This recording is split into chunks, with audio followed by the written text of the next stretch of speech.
आज से हम न्याय दर्शन के मेटाफिजिक्स को पढ़ना शुरू करेंगे, तत्वमीमांसा। और मुझे पता है कि आप सबको इसी का इंतजार था। आत्मा, ईश्वर, भूत प्रेत होते हैं या नहीं होते हैं, मोह माया, ये सब क्या है, यही सब पढ़ना चाहते हैं आप फिलोसॉफी में। तो आज हम बात करेंगे आत्मा की। न्याय दर्शन आत्मा को लेकर क्या कहता है, क्या वाकई आत्मा होती है, या भूत प्रेत वगैरह होते हैं या नहीं होते हैं, भगवान होता है नहीं होता है, इस सब की अब बात हम करना शुरू कर देंगे आज से। तो आज हम आत्मा के सिद्धांत की बात करेंगे कि न्याय दर्शन आत्मा को लेकर क्या कहता है, उसके सिद्धांत क्या हैं, आत्मा का आकार क्या है, आकृति क्या है, कैसी दिखती है आत्मा, काली है या गोरी है, एक है या बहुत सारी है, आत्मा रहती कहाँ है, जाती कहाँ है, दूसरे शरीर में कैसे प्रवेश करती है, कॉन्शियसनेस का और आत्मा का क्या रिलेशन है, शरीर का और आत्मा का क्या रिलेशन है, इस सब के बारे में मैं आपको बहुत डिटेल से समझाऊंगा। बहुत मज़ा आएगा, बस क्लास को पूरा देखना, ठीक है। हम सब जानते हैं कि न्याय दर्शन एक आस्तिक दर्शन है और साथ ही ये एक वस्तुवादी दर्शन भी है।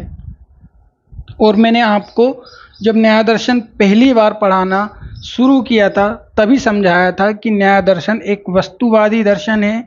तो ये दुनिया की हर वस्तु को या दुनिया की हर चीज को वस्तु मानकर चलता है, पदार्थ मानकर चलता है, द्रव्य, सब्सटेंस, मैटर। और आत्मा को भी न्याय दर्शन एक वस्तु ही मानता है। न्याय दर्शन भारत के जितने भी दर्शन हैं जो आत्मा को लेकर अपनी अपनी थ्योरीज देते हैं उन सबको नहीं मानता, सिरे से खारिज, कहता है नहीं तुम गलत बोल रहे हो, थोड़ा अच्छा सोचा करो यार, क्या सोचते हो, गलत बोल रहे हो तुम। सांख्य दर्शन आत्मा को मानता है, ये सांख्य की थ्योरी को नहीं मानता। वेदांत दर्शन आत्मा को मानता है, ये वेदांत की थ्योरी को नहीं मानता। बौद्ध दर्शन कहता है कि आत्मा नहीं है, ये उसको भी नहीं मानता। ये चारवाकों के दर्शन को भी नहीं मानता कि आत्मा नहीं है, और आत्मा है तो चारवाक दर्शन उसको लेकर क्या कहता है, ये उसको भी नहीं मानता।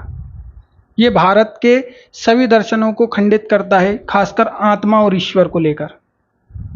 न्याय और वैशेषिक इन दोनों का मत आत्मा और ईश्वर को और जगत को लेकर लगभग एक जैसा है। मतलब न्याय दर्शन और वैशेषिक दर्शन का मेटाफिजिकल व्यू एकदम सेम है, ठीक।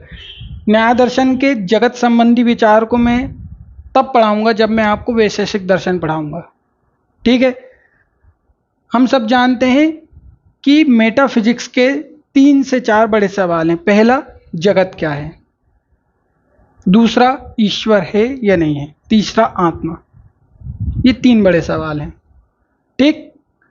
तीनों को लेकर ही हमारा न्याय दर्शन क्या कहता है, इसकी हम बहुत डिटेल से बात करेंगे। आज आत्मा की बात करेंगे कि आत्मा को लेकर न्याय दर्शन का क्या कहना है, ठीक है।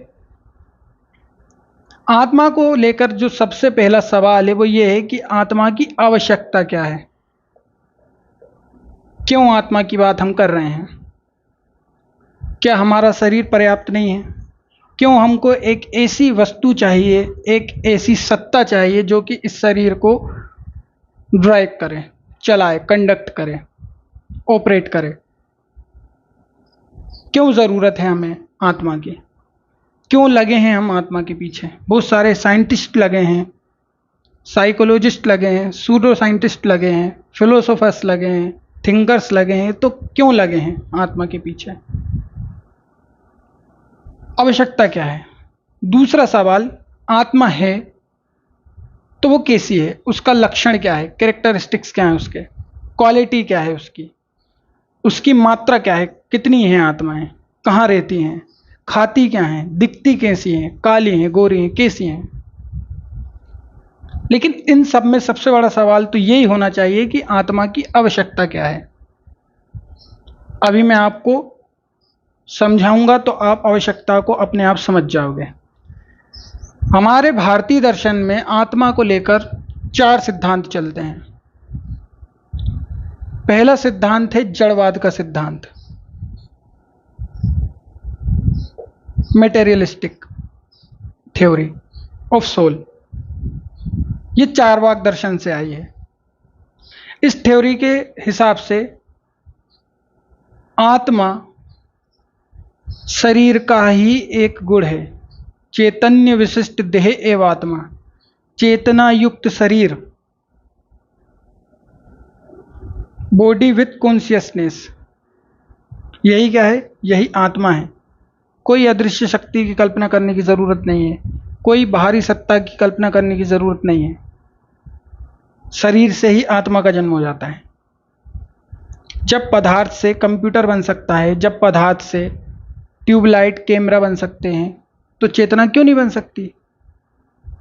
आत्मा क्यों नहीं बन सकती?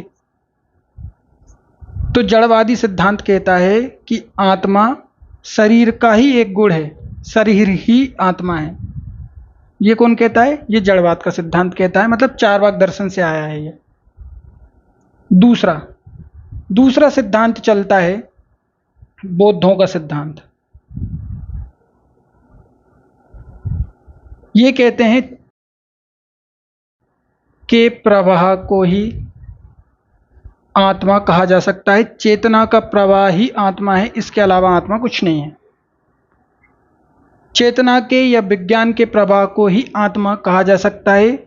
आत्मा जैसी कोई भी स्थिर अपरिवर्तनशील वस्तु इस दुनिया में नहीं है। अनचेंजेबल और स्टेबल, ये दोनों गुण रखने वाली कोई भी वस्तु इस दुनिया में एग्जिस्ट नहीं करती। ऐसी कोई आत्मा वगैरह नहीं होती। केवल चेतना का प्रवाह है। हाँ, इसको आत्मा कह रहे हो तो ठीक है। इसका क्या मतलब है? Flow of consciousness. इसका मतलब है कि मैं हूं, ये मेरा शरीर है, इसमें चेतना आ रही है और जा रही है, चेतना आ रही है और जा रही है। फ्लो, जैसे एक नदी फ्लो करती है। ये मान लो एक पॉइंट है, यहां से फ्लो हो रही है बार बार, तो इस पॉइंट पर हम क्या कह रहे हैं कि यहां से नदी बार बार गुजर रही है। तो ऐसा ही क्या है? हमारा शरीर है जिसमें चेतना आ रही है और जा रही है, चेतना आ रही है और जा रही है, फ्लो ऑफ कॉन्शियसनेस। और हमें क्या लग रहा है कि नहीं, ये तो स्थिर है, जबकि स्थिर नहीं है। हमको क्या लगता है? नदी स्थिर है, जबकि वो लगातार बदल रही है, बह रही है। इसे कहा जाता है परिवर्तन का सिद्धांत।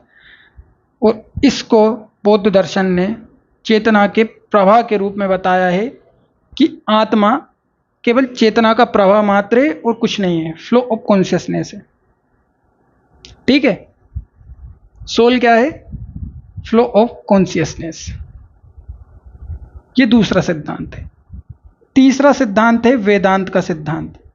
आत्मा ब्रह्म का एक अंश है, एक स्वरूप है, और आत्मा एक है। आत्मा स्वयं प्रकाश चैतन्य है। आत्मा ना ही ज्ञाता है, ना ही ज्ञान है, और ना ही अहम है, मतलब अहंकार या ईगो है। ना ही आत्मा नॉलेज है, ना ही आत्मा नोएबल है, और ना ही आत्मा ईगो है। ये कौन कहता है? ये वेदांत दर्शन कहता है। ना तो आत्मा ज्ञान प्राप्त करने वाला है, ना ही आत्मा स्वयं ज्ञान है, और ना ही आत्मा अहंकार है, ना ही उसमें अहंकार आता है। ये कौन कह रहा है? ये वेदांत कह रहा है। अभी आपको मैं समझाऊंगा तो आप समझ पाओगे। चौथा सिद्धांत है विशिष्ट अद्वैतवाद का सिद्धांत। विशिष्ट अद्वैतवाद ये मुख्य रूप से अद्वैत वेदांत का सिद्धांत है। ध्यान रखना, ये वाला कौन सा? अद्वैत वेदांत का। यहां लिख देता हूं मैं, जो शंकराचार्य जी का दर्शन है ये वहां से आया है। चौथा विशिष्ट अद्वैतवाद का सिद्धांत है। ये कहते हैं कि आत्मा केवल चैतन्य नहीं है, यहां तक कि आत्मा ज्ञाता भी है और अहम भी है। वेदांत क्या कह रहा है? अद्वैत वेदांत, आत्मा स्वप्रकाश चैतन्य है, ना ही ज्ञान है, ना ही ज्ञाता है, और ना ही आत्मा अहंकार है। ये कह रहे हैं कि आत्मा केवल स्वप्रकाश चैतन्य नहीं है, ज्ञाता भी है, अहंकार भी है। इसका जस्ट अपोजिट।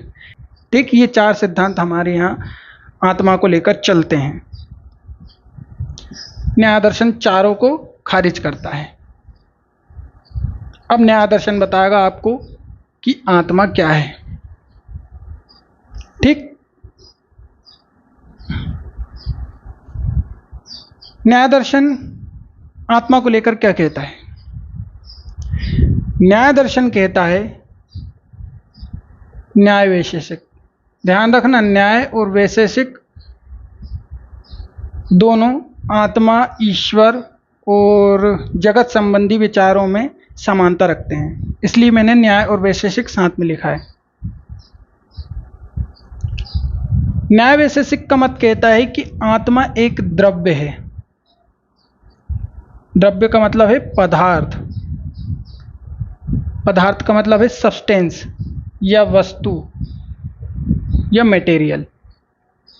ध्यान रखना, जड़ पदार्थ मतलब ये भौतिक पदार्थ, और पदार्थ या द्रव्य या वस्तु इसका मतलब है दुनिया भर के जितने भी चीज़ें हैं, जितनी आपकी कल्पना है, जो जो आप सोच सकते हैं, वो सब वो क्या है? वो वस्तु हैं। तो न्याय दर्शन वस्तुवादी है, ये हर चीज़ को वस्तु मानकर चलता है। आत्मा भी क्या है? वस्तु है, द्रव्य है, जिसमें सुख है, दुख है, गुण है, दोष है, शांति है, क्रोध है। ये सब आत्मा के अंदर गुण हैं, अंदर विद्यमान रहते हैं। ये आत्मा के ही गुण हैं, आत्मा की ही क्वालिटीज हैं, ये आत्मा के अंदर रहते हैं, आत्मा के अंदर विद्यमान रहते हैं। और इनका जन्म किसी भी जड़ पदार्थ से, जैसे कि जड़ पदार्थ ये है, जो जो आपको दिख रहा है, ये सब क्या है? ये भौतिक पदार्थ है, जड़ पदार्थ है, मटेरियल है। मैं आपको फिर समझा रहा हूँ, जड़ पदार्थ होना और केवल पदार्थ होना दोनों में अंतर है। पदार्थ का मतलब दुनिया भर की सारी चीज़ें, आत्मा, ईश्वर, चेतना, सब कुछ, विचार, सब कुछ, ये क्या है? ये वस्तु हैं। लेकिन जड़ जब उनके आगे जुड़ जाता है तो हम भौतिक जगत की वस्तुओं की बात करने लगते हैं। ठीक है, तो आत्मा क्या है? एक द्रव्य है, और आत्मा क्या है? एक वस्तु है, जिसमें सुख, दुख, गुण, दोष सब कुछ क्या रहते हैं? विद्यमान रहते हैं। ठीक है, वो चेतना आत्मा का स्वरूप नहीं है, ये आत्मा का एक आगंतुक गुण है। मतलब आत्मा में ये बाहर से आता है, बाद में आता है। आत्मा नित्य है, अपरिवर्तन है, इसकी कोई आकृति नहीं है, कोई आकार नहीं है, इसका कोई रूप रंग नहीं है, कोई कलर वगैरह नहीं है, ये कुछ खाती पीती नहीं है। ये शरीर से जुड़ने से पहले पूरी तरह से पूर्ण अवस्था में, शांत या निष्क्रिय अवस्था में रहती है। कई बार लोग मुझसे पूछते ना, पूर्ण का क्या मतलब है? न्याय दर्शन ने बता दिया, पूरी तरह से निष्क्रिय, कोई सुख दुख नहीं, कोई राग द्वेष नहीं। हाँ, ये इसके अंदर गुण के रूप में विद्यमान जरूर रहते हैं, लेकिन ये जब इसके अंदर एक्टिव होते हैं जबकि ये शरीर से जुड़ जाती है। आत्मा शरीर से, मन से, पदार्थ से, इंद्रियों से जुड़ जाती, तब उसके अंदर सुख, दुख, गुण, दोष, शांति, क्रोध, प्रेम, कॉन्शियसनेस, ये सब क्या हो जाते हैं? ये सब एक्टिव हो जाते हैं। ठीक, जैसे भाई पंखा है और बटन है, दोनों एक दूसरे से हमें पता है कि कनेक्ट है। मतलब हम बटन चालू करेंगे, पंखा चालू हो जाएगा। इससे क्या कहेंगे हम कि भाई दोनों के बीच में एक कनेक्शन तो है, लेकिन इनके बीच में जब तक बिजली नहीं रहेगी तब तक बटन कितना ही चालू करो, पंखा चालू नहीं होगा। ऐसे ही आत्मा है और शरीर है, इनके बीच में चेतना क्या है? चेतना एक माध्यम है, जो कि कैसे आती है? पंखे के और बटन के चालू होने से, या आत्मा और शरीर के जुड़ने से। अभी मैं आपको और अच्छे से समझाऊंगा, आप समझ पाओगे। ठीक, तो न्याय दर्शन क्या कहता है? आत्मा एक द्रव्य है, एक पदार्थ है या एक वस्तु है, जिसमें सुख, दुख, गुण, दोष, शांति, क्रोध, चेतना, ये सब विद्यमान रहते हैं। न्याय दर्शन आपसे कहेगा कि मैं आपको बता दूंगा कि आत्मा क्या है, और मैं आपको ये भी बता दूंगा कि आत्मा क्या क्या नहीं है। इससे आपको ये पता चल जाएगा कि आत्मा कैसी होती है, उसका स्वरूप क्या है, लक्षण क्या है, साइज वगैरह ये सब क्या है। ठीक है, आगे चलते हैं। अब ये जो चार मैंने अभी आपको सिद्धांत बताए उनको खारिज करेंगे। पहला, ये जड़वाद के सिद्धांत को खारिज करते हैं। कैसे करते हैं देखो, ये कहते हैं कि कोई भी जड़ पदार्थ दुनिया में आज तक नहीं मिला जो कि चेतना का जन्म कर दे, चेतना को बना दे, चेतना को विकसित कर दे। क्या कभी आपने देखा है कि पत्थर से चेतना निकल रही है? पत्थर को गुस्सा आ रहा है, क्रोध आ रहा है, और या किसी पर प्यार आ रहा है, या सुख दुख का अनुभव हो रहा है? ऐसा नहीं होता। इसलिए जड़ से आत्मा अलग है। आत्मा जड़ का गुण नहीं है, आत्मा एक अलग ही वस्तु है। और आत्मा इस भौतिक जगत में नहीं रहती। ये कहाँ रहती है? ये रहती है ऊपर आसमान में, लेकिन उसका अस्तित्व इस भौतिक जगत से ही है। ये भी न्याय दर्शन एक्सेप्ट करता है। इसके बिना न्याय दर्शन कहता है कि आत्मा का अस्तित्व होना और नहीं होना एक ही बात है। लेकिन जड़ से आत्मा का जन्म नहीं हो सकता, ना ही चेतना का जन्म हो सकता है, और ना ही जड़ पदार्थ आत्मा है। जैसे कि हमारा चार्वाक दर्शन कहता है चैतन्य विशिष्ट देह एव आत्मा, ऐसा नहीं हो सकता। ठीक, आगे चलते हैं। तो जड़वाद का सिद्धांत खारिज। आगे ये कहते हैं कि आत्मा तो विज्ञानों का प्रवाह या चेतना का या कॉन्शियसनेस का फ्लो भी नहीं है। मतलब ये बौद्धों के सिद्धांत को भी नहीं मानते। क्यों नहीं मानते? बहुत शानदार तर्क है इसके लिए न्याय दर्शन का। आत्मा अगर चेतना का प्रवाह है तो फिर हमें कभी भी अनुभव होना ही नहीं चाहिए। हमारे दिमाग में कोई मेमोरी रहनी ही नहीं चाहिए, कोई याद रहनी ही नहीं चाहिए। भाई आपने कहा चेतना आई गई खत्म, चेतना आई गई, चेतना आई खत्म हो गई, चेतना आई खत्म हो गई। तो इसका मतलब ये है कि आपके अंदर जितनी भी यादें हैं वो सब भी खत्म होनी चाहिए, लेकिन आपको तो 10-10 साल पुरानी बातें याद रहती हैं। तो इसका मतलब ये है कि अनुभव बिना किसी आत्मा के या किसी स्थिर वस्तु के तो हो ही नहीं सकता। इसलिए आत्मा को अपरिवर्तनशील, स्थिर और नित्य होना ही चाहिए। इसलिए चेतना का प्रवाह आत्मा है, ये सिद्धांत भी खारिज हो जाता है। क्योंकि बिना आत्मा के, बिना किसी स्थिर वस्तु के, बिना किसी मेमोरी के हमें अनुभव तो हो ही नहीं सकता। भाई मान लो आज आपको कोई 10 साल पुरानी बात याद आती है, इसका मतलब क्या है कि आपके अंदर कोई स्टोरेज रूम है, कोई स्टोर रूम है, और उसको याद कर रहा है, उसको कोई खंगाल रहा है, कोई उसको खोज रहा है, खखूर रहा है। तो वो कौन है? वो आत्मा है। ठीक। अब बहुत से लोग कह सकते हैं कि बुद्धि क्यों नहीं हो सकती? बुद्धि भी नहीं हो सकती। क्यों? बुद्धि भी परिवर्तनशील है, और अगर बुद्धि बदल जा रही है तो फिर हमारे याद करने और चीज़ों को सोचने और समझने की शक्तियाँ भी बदलती रहनी चाहिए। हमें क्यों 10 साल पुरानी चीज़ याद रहती है? हमारी बुद्धि बदली तो हमारी याद भी बदल जानी चाहिए, लेकिन ऐसा नहीं होता। इसको आप कभी है ना गहराई से जाकर सोचेंगे ना तो आप खुद समझ पाएंगे कि न्याय दर्शन कहीं ना कहीं सही बोल रहा है। इसीलिए आत्मा का होना ज़रूरी है।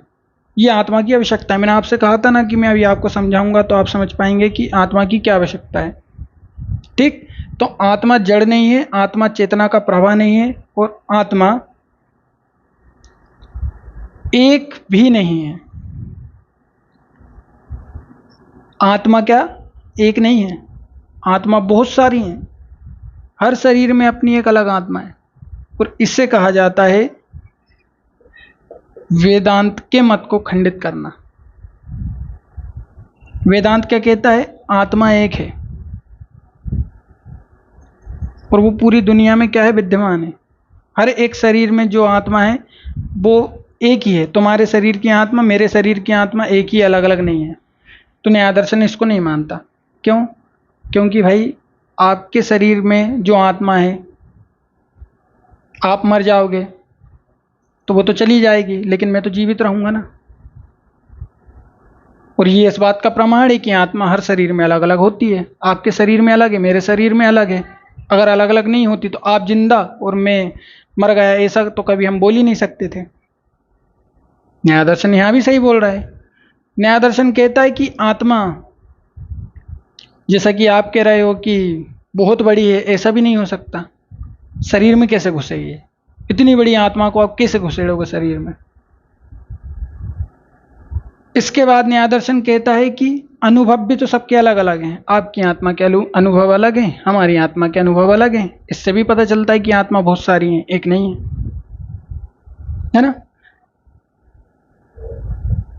शरीर और आत्मा दोनों अलग अलग हैं। यहाँ पर न्याय दर्शन क्या हो जाता है? द्वैतवादी हो जाता है, डुअलिस्ट हो जाता है।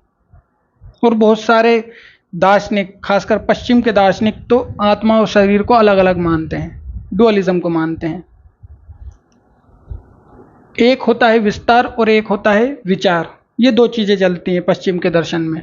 अभी विस्तार और विचार क्या है, मैं आपको इसके बारे में भी समझाऊंगा, ठीक है।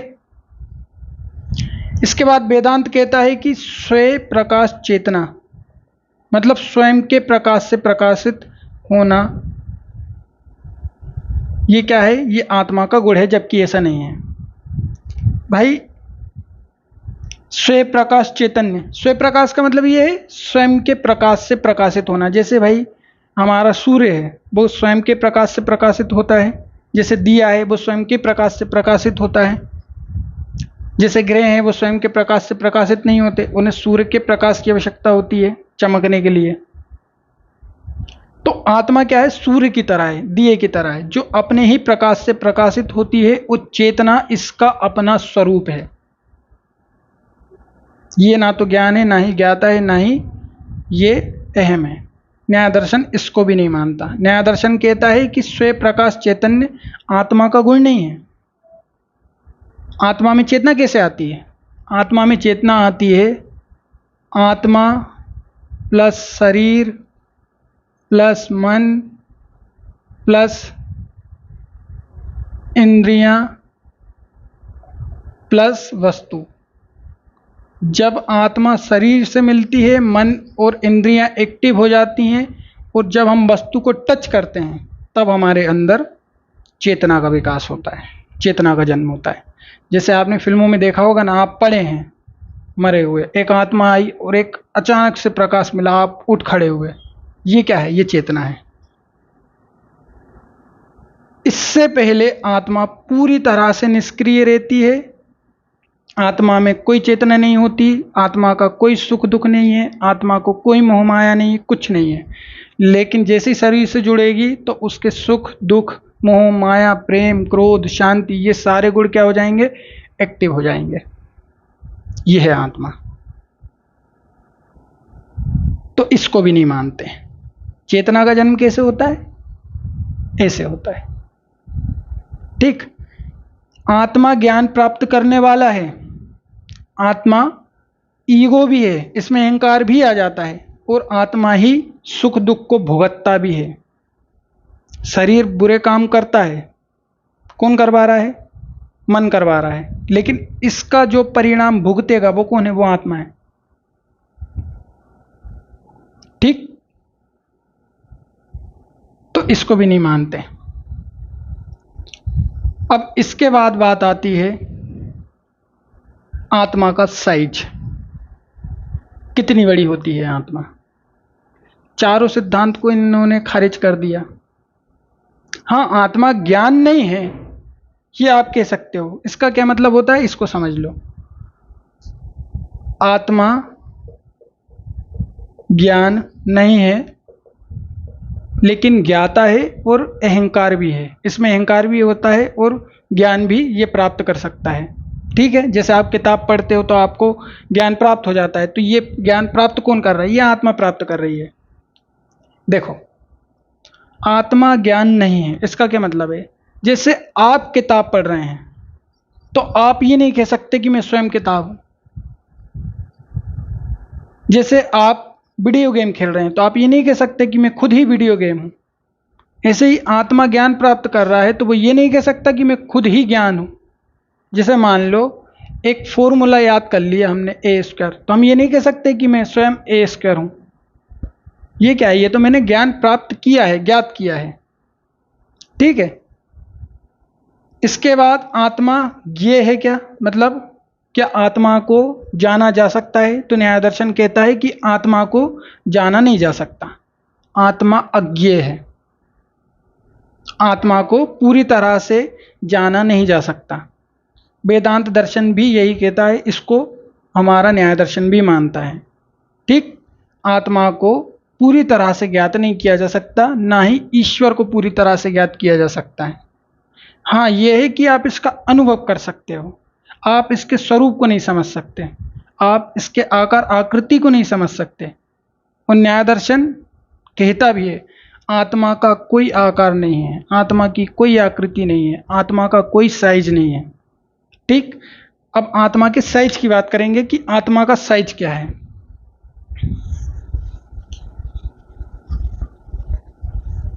आत्मा के साइज को लेकर बड़ी लड़ाई है।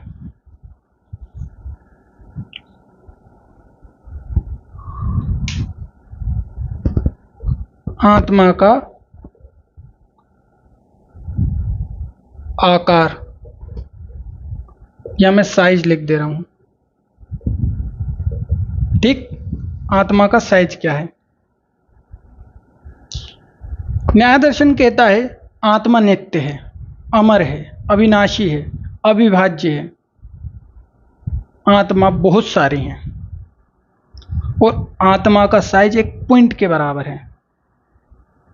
ठीक, आत्मा का साइज कैसा है? पॉइंट के बराबर है। मैं यहां पर आपको थोड़ा सा रोकूंगा। आत्मा शरीर नहीं है।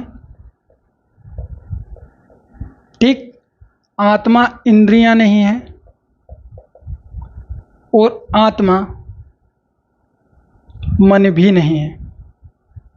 न्याय दर्शन शरीर, मन और आत्मा, इन तीनों को अलग अलग मानता है।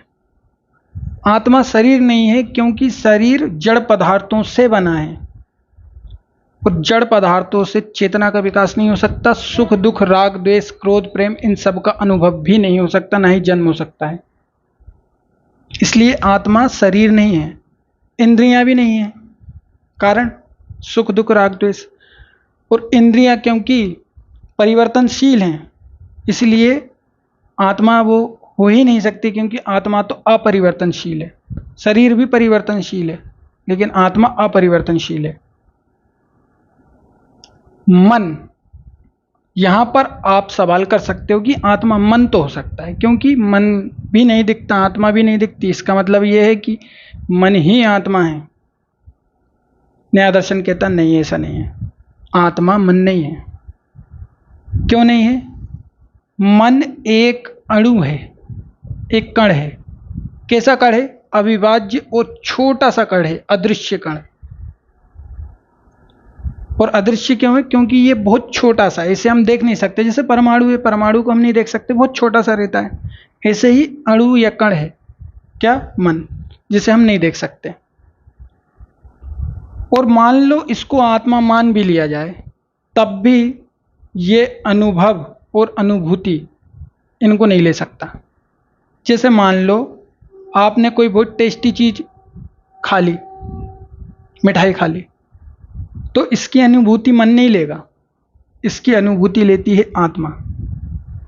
आपने कोई अच्छा दृश्य देखा प्रकृति में, तो आपको इसका मजा आत्मा के लेवल पर आता है, आत्मा को इसका मजा आता है, मन को नहीं आता, क्योंकि मन तो एक कण है, एक कणु है। और मान भी लिया जाए कि मन अगर आत्मा है तो वो अनुभूति मतलब फील नहीं कर सकता। क्यों नहीं कर सकता? देखो कैसे, एग्जाम्पल से समझो। न्याय दर्शन कहता है, मैं आपको एक अलग एग्जाम्पल से समझाऊंगा। जैसे आप वीडियो गेम खेलते हो, तो भाई गेम के अंदर मान लो पबजी खेलते हो या और कोई वीडियो गेम खेलते हो, सबवे सर्फर खेलते हो और कोई गेम खेलते हो, तो उसमें एक मान लो कार्टून है, एक आपका क्या है मोबाइल है और एक आप खुद हो। तो ये क्या है? कार्टून। मोबाइल क्या है? इस कार्टून को चला रहा है। लेकिन इस मोबाइल का असली ऑपरेटर कौन है? ये तो आप हो। ऐसे ही ये शरीर है, ये मन है, ये आत्मा है। अगर मोबाइल ये कहने लगे कि नहीं मैं खुद ही इसको चला रहा हूं, किसको? इस अंदर बैठे कार्टून को, तो ये गलत है। यहां पर ऑपरेटर या ड्राइवर या कंडक्टर कौन है? आत्मा, आप हो। क्योंकि आप मोबाइल को चला रहे हो और मोबाइल के अंदर ये चीजें चल रही है। ये क्या है? ये केवल एक छाया है, एक इमेज है, एक कल्पना है। रियलिटी आत्मा है, ये न्याय दर्शन कहता है। और इसीलिए मन अनुभव या अनुभूति नहीं ले सकता। ठीक है, मन अनुभव या अनुभूति नहीं ले सकता। क्यों? क्योंकि वो तो एक कण है, एक मीडिएटर है शरीर के और आत्मा के बीच में। ठीक है, इसलिए मन को हम आत्मा नहीं मान सकते, आत्मा अलग है। ठीक, अब आत्मा के साइज की बात करते हैं। ये मैंने आपको बताना भूल गया था, इसलिए मैंने आपको बता दिया। अब बात आती है कि आत्मा का साइज क्या है। साइज को लेकर बहुत सारी लड़ाइयां हैं। जैसे न्याय दर्शन कहता है आत्मा एक पॉइंट के बराबर है। पॉइंट मतलब एक ऐसा पॉइंट का मतलब क्या कहूं मैं? परमाणु। तो परमाणु तो मन भी है, मतलब मन भी परमाणु के बराबर है, ऐसा न्याय दर्शन ने कहा है। आत्मा उससे भी छोटा है और अदृश्य है, अपरिवर्तनशील है और अविनाशी है, कभी मिटेगा नहीं, इसको कोई मार नहीं सकता, इसको कोई बदल नहीं सकता। ये स्वयं से उत्पन्न है, स्वयंभू है। ठीक है, इसका ओरिजिनेशन ये खुद ही करता है, ये स्वयंभू है। इसकी प्रकृति कोई भी नहीं कर सकता, ये खुद ही अपने आप में पूर्ण है। इसको बनाने वाला कोई नहीं है, ईश्वर भी इसको नहीं बनाता। ठीक, ध्यान रखना, न्याय दर्शन भारतीय दर्शन कभी भी ऐसी बेवकूफ़ी भरी बात नहीं करेगा जैसा आप लोग ईश्वर ने आत्मा बनाई। अरे ईश्वर के खुद के होने का कुछ नहीं पता, आप कह रहे हो ईश्वर ने आत्मा बनाई। तो न्याय दर्शन क्या कहता है? स्वयं से उत्पन्न है, अविनाशी है, नित्य है, बहुत छोटी सी है। अब न्याय दर्शन से यहां पर सवाल है कि भाई आत्मा अगर आप कह रहे हो कि इतनी सी है, तो ये शरीर में रहती कहाँ है? तो न्याय दर्शन ने कहा ये शरीर में किसी विशेष अंग में नहीं रहती। जैसे दिया एक कमरे को, ये मान लो एक दिया है, ये इस पूरे कमरे को क्या करता है? प्रकाशित करता है। ऐसे ही आत्मा भी पूरे शरीर को प्रकाशित करती है, चेतना युक्त बना देती है, कॉन्शियसनेस का जन्म कर देती है पूरे शरीर में, पूरे शरीर के अंगों में। ठीक है, आत्मा छोटी सी है, शरीर के किसी विशेष अंग में नहीं रहती, पूरे शरीर में दिए की तरह चेतना का प्रसार कर देती है। जैसे एक दिया पूरे कमरे में प्रकाश ही प्रकाश कर देता है, ऐसे ही आत्मा पूरे शरीर को प्रकाशमान कर देती है। छोटा सा पॉइंट, टीवी में आपने देखा होगा ना, एक गोल गोल सा जाता है और किसी के शरीर में घुस जाता है, वो क्या है? वो आत्मा ही है। और इसी से चेतना का जन्म होता है। इसे कहा जाता है एटोमिस्टिक थ्योरी ऑफ सोल। ये न्याय दर्शन से आई है, एटोमिस्टिक फिलोसफी या एटोमिस्टिक थ्योरी ऑफ सोल। ठीक, आत्मा का अणु आत्मवाद का सिद्धांत। अणु आत्मवाद मतलब आत्मा एक अणु है, बहुत छोटी सी है। तो न्याय दर्शन तो ऐसा कह के खत्म करता है। अब आता है इधर वेदांत दर्शन। वेदांत दर्शन कहता नहीं, ऐसा नहीं है। वेदांत दर्शन कहता है कि आत्मा बहुत बड़ी है, इस पूरे ब्रह्मांड में फैली हुई है। तो न्याय दर्शन ने कहा हम भी तो कह रहे हैं कि पूरे ब्रह्मांड में ये व्याप्त है, विभु है। विभु का मतलब होता है असीम है, इसकी कोई सीमा नहीं है। जैसे भाई समय की कोई सीमा नहीं है, आप चारों तरफ देखोगे तो समय ही समय है, दिशाएं दिशाएं हैं। ऐसे ही समय और दिशा की तरह आत्मा भी विभु है, इसकी कोई आकृति नहीं है, कोई आकार नहीं है, कोई साइज नहीं है, कोई वजन नहीं है। जैसे समय का कोई वजन नहीं, विचार का कोई वजन नहीं। अब कोई कहे कि मेरा विचार 500 ग्राम का है, तो ऐसा थोड़ी ना होता है। या मेरा समय आज 200 रुपये का है, तो ऐसा नहीं होता, ये गलत है। समय की कोई कीमत नहीं, ऐसी आत्मा की कोई कीमत नहीं, आत्मा का कोई साइज नहीं, कोई आकार आकृति नहीं है। ठीक। तो वेदांत दर्शन जो कह रहा है कि आत्मा असीम है, इसको तो मानते हैं, लेकिन आत्मा एक है और ये एक आत्मा पूरे जगत में फैली हुई है, ये नहीं मानेंगे हम। आत्मा तो बहुत सारी हैं, क्योंकि एक इतनी बड़ी आत्मा को हर एक शरीर में कैसे घुसेड़े हुए, ऐसा तो नहीं हो सकता। तो आत्मा के इतने बड़े होने को न्याय दर्शन नहीं मानता। इसके बाद जैन दर्शन आता है। जैन दर्शन कहता है, जैन दर्शन बड़ा चालाक है। जैन दर्शन कहता है कि आत्मा शरीर के बराबर होती है, आत्मा शरीर के बराबर होती है, और आत्मा में एक्सटेंशन का गुण भी है। एक्सटेंशन का मतलब है विस्तार। जितना बड़ा शरीर, आत्मा उतनी बड़ी हो जाती है। न्याय दर्शन कह रहा है ना तो आत्मा का साइज है, ना ही आत्मा को बदला जा सकता है, ना ही उसकी कोई आकृति है। न्याय दर्शन कह रहा है। उज्जैन दर्शन कह रहा है कि आत्मा का एक साइज होता है, बॉडी के बराबर का साइज। इसको पूरा पश्चिमी दर्शन नहीं समझ पा रहा। जैसे डेकार्ट है, डेकार्ट ने कहा कि आत्मा होती है और चेतना के लिए आत्मा जिम्मेदार है, चेतना का जन्म आत्मा से ही होता है। जैसे शरीर का जन्म पदार्थों से होता है, और शरीर को जिंदा रखने के लिए भी पदार्थ की आवश्यकता है, जैसे खाना पीना। ऐसे ही आत्मा चेतना के लिए जिम्मेदार है। चेतना से आत्मा है, मतलब लोहे से लोहा है, और पदार्थ से पदार्थ है। ठीक। विचार, चेतना, आत्मा, ये एक अलग टीम है। पदार्थ, इंद्रिय, शरीर, ये एक अलग अलग टीम है। ये है द्वैतवादी सिद्धांत। तो डेकार्ट कहता था कि आत्मा और चेतना, इनका तो कोई आकार आकृति हो ही नहीं सकती, कोई साइज हो ही नहीं सकता इनका। आत्मा में एक्सटेंशन का मतलब विस्तार का गुण तो हो ही नहीं सकता कि आत्मा अपने आप को विस्तारित कर ले, मतलब बड़ा कर ले, छोटा कर ले, कभी 200 ग्राम का, कभी 500 ग्राम का कर ले। ऐसा कैसे हो सकता है? अब जैन दर्शन वाले कह रहे हैं कि आत्मा शरीर के बराबर की होती है, जितना बड़ा शरीर है उतनी बड़ी आत्मा है। ऐसा कैसे हो सकता है? चींटी के शरीर में चींटी के शरीर के बराबर की आत्मा, हाथी के शरीर में हाथी के शरीर के बराबर की आत्मा, मनुष्य के शरीर में मनुष्य के शरीर की बराबर की आत्मा। तो ऐसा कैसे हो सकता है? अच्छा, फिर यहाँ पर सवाल भी होते हैं। सवाल कैसा कि ये बताओ, तुम कह रहे हो कि आत्मा शरीर के बराबर की होती है, मान लो किसी का शरीर बड़ा हो जाएगा तो क्या आत्मा भी बड़ी हो जाएगी? जैन दर्शन कहता है हाँ, हो जाएगी।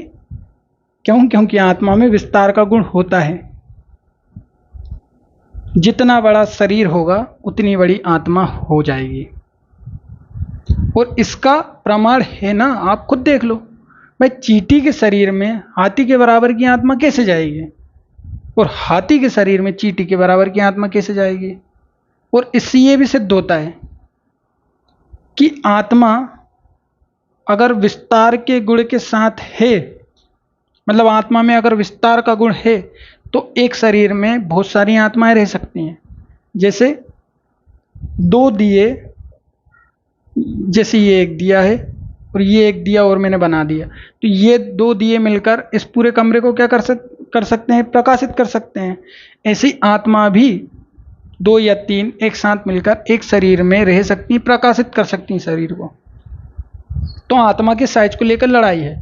वेदांत कहता है आत्मा बहुत बड़ी है, न्याय दर्शन कहता है आत्मा छोटी है, सूक्ष्म है, अणु के बराबर है। अणु आत्मवाद के सिद्धांत को मानता है। और हमारा जैन दर्शन इन दोनों के बीच की बात करता है, और इसीलिए जैन दर्शन के आत्मा के सिद्धांत को मध्यम मार्ग या मध्यमवाद का सिद्धांत भी कहते हैं। मध्यम आत्मवाद का सिद्धांत। आत्मा कैसी है? आत्मा शरीर के बराबर है, उसमें विस्तार का गुण होता है। और इस बात को पश्चिमी दर्शन वाले समझ नहीं पा रहे थे, क्योंकि वो हमेशा से ये मानते थे कि आत्मा का गुण एक्सटेंशन तो हो ही नहीं सकता, क्योंकि आत्मा का कोई वजन नहीं, कोई साइज नहीं, उसका कोई मोल नहीं, उसकी कोई आकार आकृति नहीं। जैसे भाई कोई विचार है, अब उस विचार को अगर हम ये कहें कि इसकी लंबाई इतनी है, इसकी चौड़ाई इतनी है, तो ये गलत है। लेकिन जैन दर्शन कहता है, और कहता भी है कि आप जाकर देख लो, चींटी की आत्मा छोटी मिलेगी, वरना वो चींटी के शरीर में कैसी रहेगी। ये वाला सिद्धांत जैन दर्शन का थोड़ा अजीब सा है, अटपटा सा है, लेकिन यूनिक है। ठीक है, अब समझते हैं कि आत्मा है शरीर में, इसका कैसे पता लगाया जा सकता है।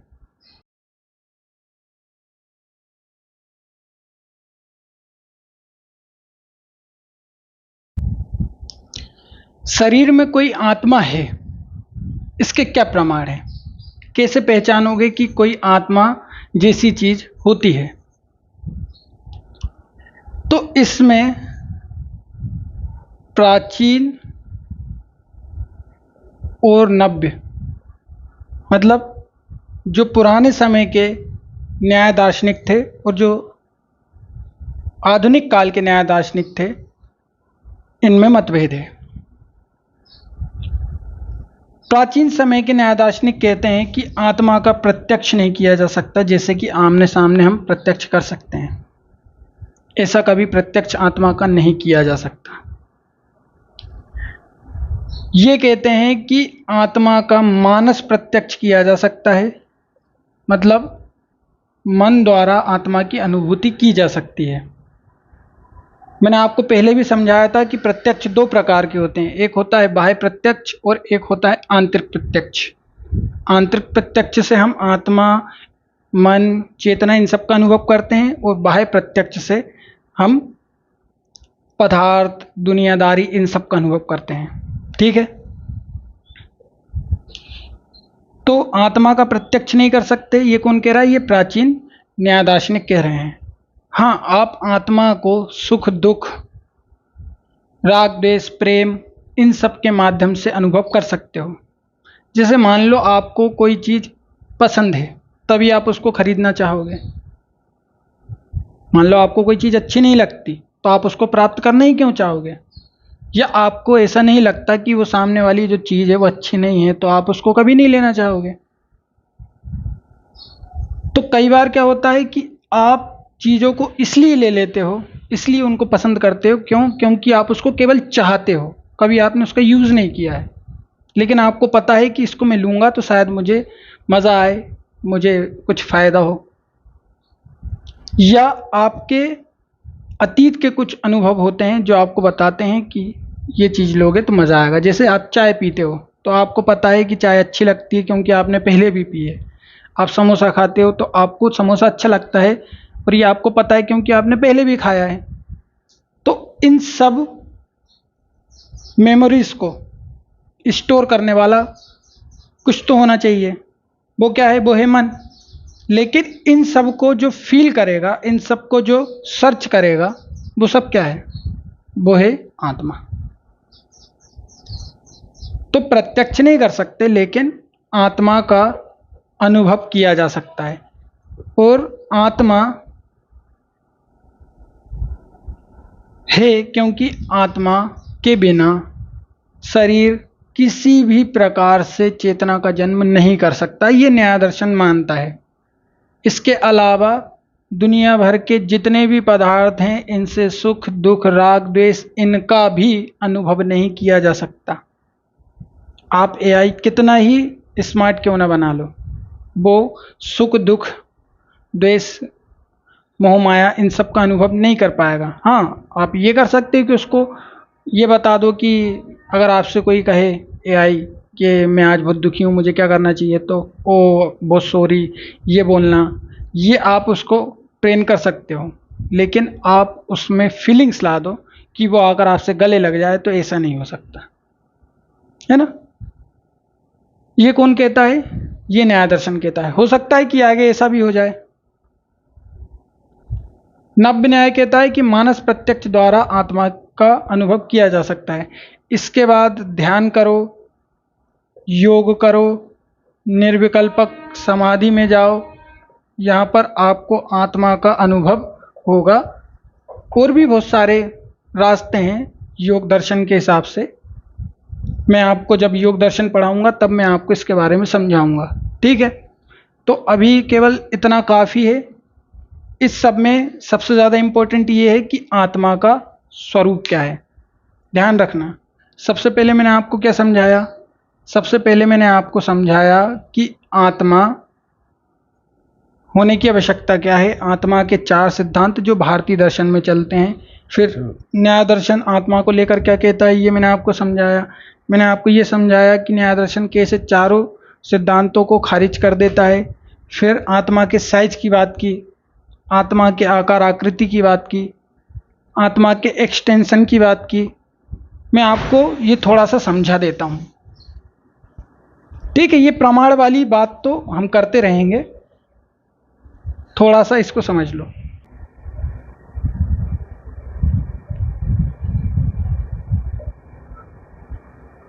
पश्चिमी दर्शन में 2 विचारधाराएं चलती हैं, एक है विचार और एक है विस्तार।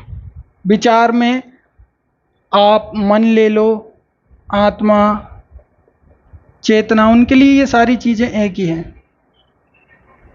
और विस्तार में ले लो आकार, आकृति, पदार्थ, ये सब।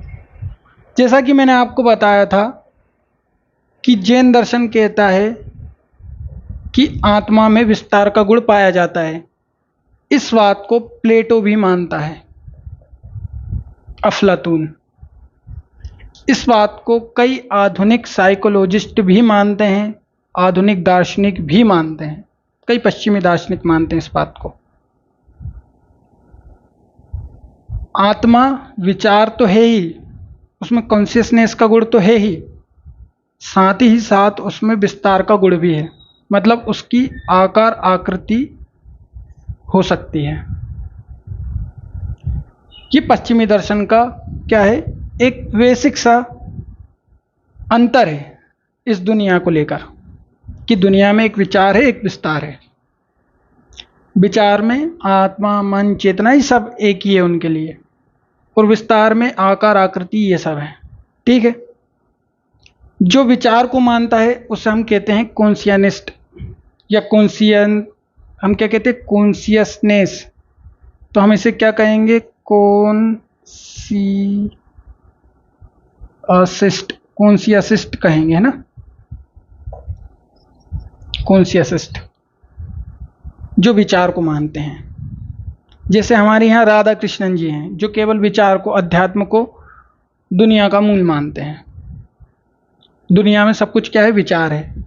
इसमें हम शंकराचार्य को रख सकते हैं, ठीक, और राधा कृष्णन जैसे दार्शनिक को रख सकते हैं। और इधर हम रख सकते हैं चारवाक को, जो केवल विस्तार को मानते हैं। कुछ दोनों को मानते हैं, जैसे कि हमारे यहाँ सांख्य दर्शन है और पश्चिम में डेकार्ट, ठीक। तो जैन दार्शनिकों के हिसाब से विस्तार भी सोल का एक या सेल्फ का एक गुण है। इनके इस सिद्धांत की वजह से हम सेल्फ को डुअलिस्ट कहने लगते हैं, कि सेल्फ में या आत्मा में डुअलिज्म है, उसकी द्वैत प्रकृति है, ठीक है। इसको हम डिटेल में जब समझेंगे, जब जैन दर्शन पढ़ेंगे। अभी मैंने आपको ये इसलिए समझाया ताकि आपको इतना पता चल सके कि विचार और विस्तार क्या है। आगे जब मैं आपको जैन दर्शन पढ़ाऊंगा और पश्चिमी दर्शन पढ़ाऊँगा तब इसके बारे में वो डिटेल से बताऊँगा। तो इतना आज के लिए काफ़ी है, नेक्स्ट क्लास में मिलते हैं। तब तक के लिए सबको मेरी तरफ से जय हिंद।